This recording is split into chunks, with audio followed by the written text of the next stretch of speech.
Hi everyone, it's Karen here. Day 14 of our 24 days of tags. And here we've got something lovely and bright, but really simple. As time approaches, you might be getting a bit pushed for time. So I thought this tag would lend itself to a card that you could easily batch make, etc. We're using Christmas Eve stamp. In the background, this lovely script. It's a beautiful script and it's called See a Fairy. I've got the lovely stencil leaf trails, so soft and delicate and elegant. So that will give us some lovely extra texture in the background there. I'm using some water splatters around the edge. For my stamping, I've got VersaFine Clear Nocturne. I've got Green Oasis for my sentiment. To create the colour, I've got Distress Oxides in Mauve Lawn with my lovely stencil brush. And then I'm using some liquid pearls to decorate our tree. Mint green, key lime, pumpkin, baby blue and daffodil, but any colours would do. And then I've just done a tiny bit of colouring at the bottom of the tree. So we will get started. As always, the size of my tag is 6.5 centimetres by 12.5 centimetres. And I've just added a coordinating coloured ribbon, which is 34 centimetres in length. I've just angled the edges, and when you fold it in half, I think it creates a well-proportioned size to my tag. So the first thing that we're going to do is we're going to ink up our Christmas Eve stamp with Nocturne. It's a pretty solid stamp, so we do want to make sure that it's well inked using this tap, tap, tapping motion. And then I'm just going to place this, giving ourselves a tiny bit of space at the bottom and either side of the tree.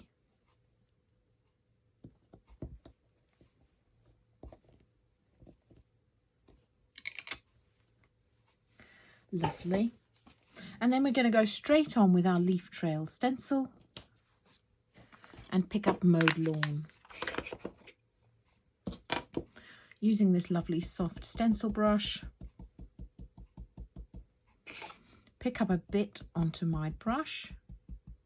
I'm not going to bother to tape this stencil down because it's only going to be in place for a very short time. And then using a circular motion as always, I'm just going to create some texture around our tree.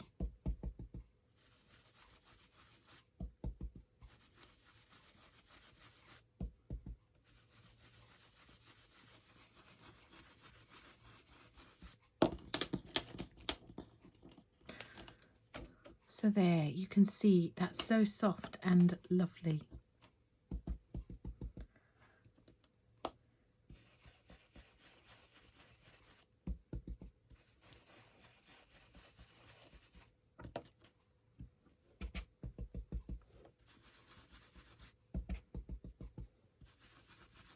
It's much better to go in softer and then build up the depth of colour that you want, as opposed to going in too hard. It's much harder to take it off.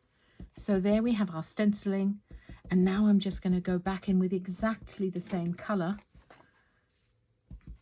This is a piece of acetate. If you haven't seen me use it before, I just use it over my work to make sure that any of my inky mess on my fingers is not transferred to my design.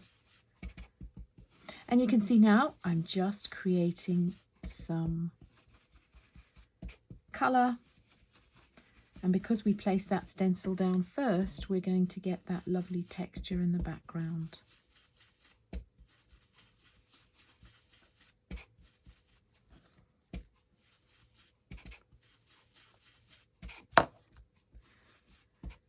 And you can build it up and make it as dark as you like. Now I'm actually just going to get my smoothie and make the edges a bit more prominent. So that way your entire tag is really framed. And you'll see when we do the water splatters, that'll give us some extra texture as well.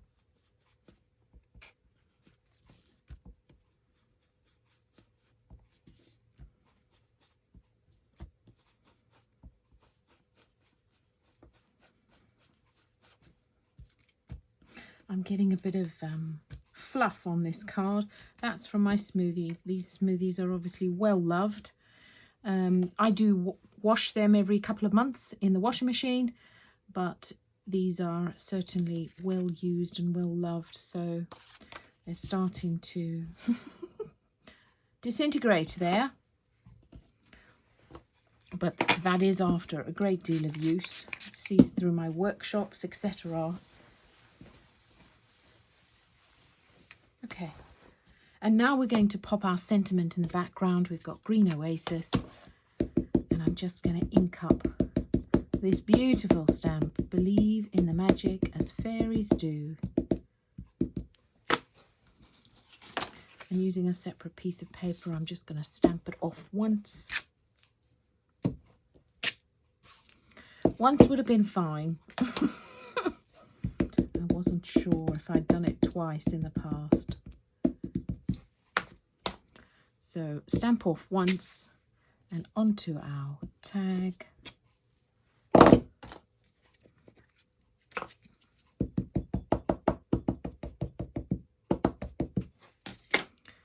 And again, stamp off once. Voila. So because there's quite a lot of solidity in this stamp, you can just stamp straight across it. Usually we sort of move around the edge of the main design, but this works pretty well. And that's worked really well too, because I've got See a Fairy, Make a Wish right at the bottom, as if it were planned that way.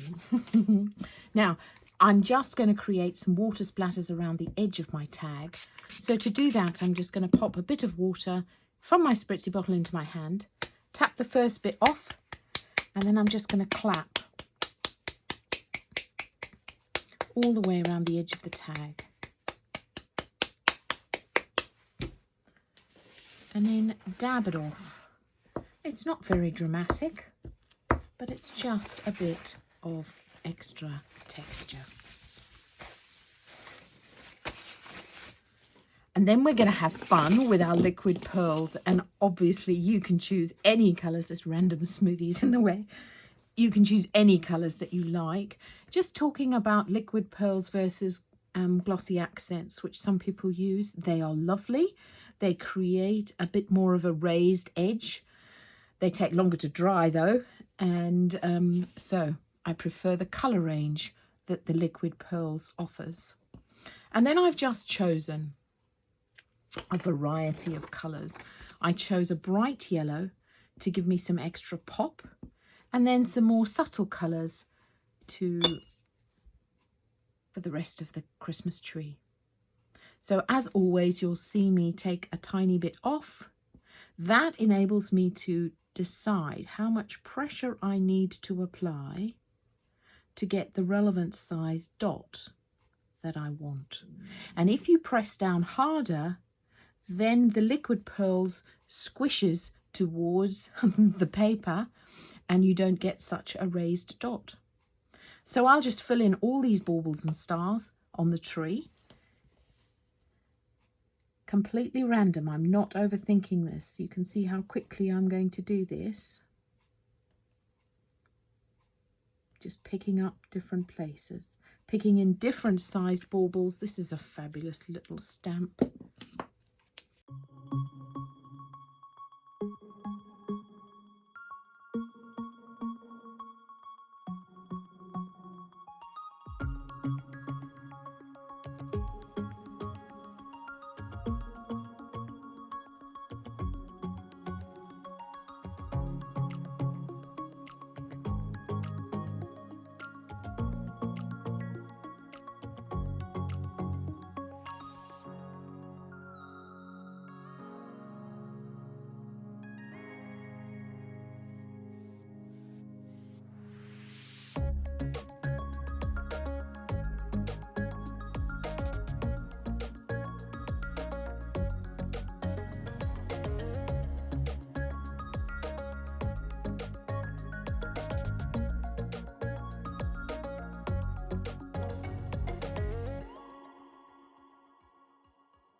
So you can see what I did there, as I had a bit of trouble with with this pumpkin here. It was really solid. So I always keep this little pot of pins. These are aluminium pins to hand for that very reason, to just give it a bit of a poke to move the dried paint or liquid in the tube. That unjams it and you can get going. And you also saw at the end I had a blob of mint green that I just picked up a tiny bit of the excess with the edge of that pin. And then at the bottom of my tree, I've got some presents, and I've just coloured these in with various colours. Colours don't matter. They don't need to match your baubles either. And actually, I guess if I was going to do this again, I would probably do the colouring before the baubles. Apologies for that. And then we're not going to be too careful here because the detail is all in the stamp, and you're just going to create a bit of colour at the bottom on these presents. I haven't been too careful about the shading or anything, but I've just, and again, I don't want them to be too overpowering because the tree is my focal point here.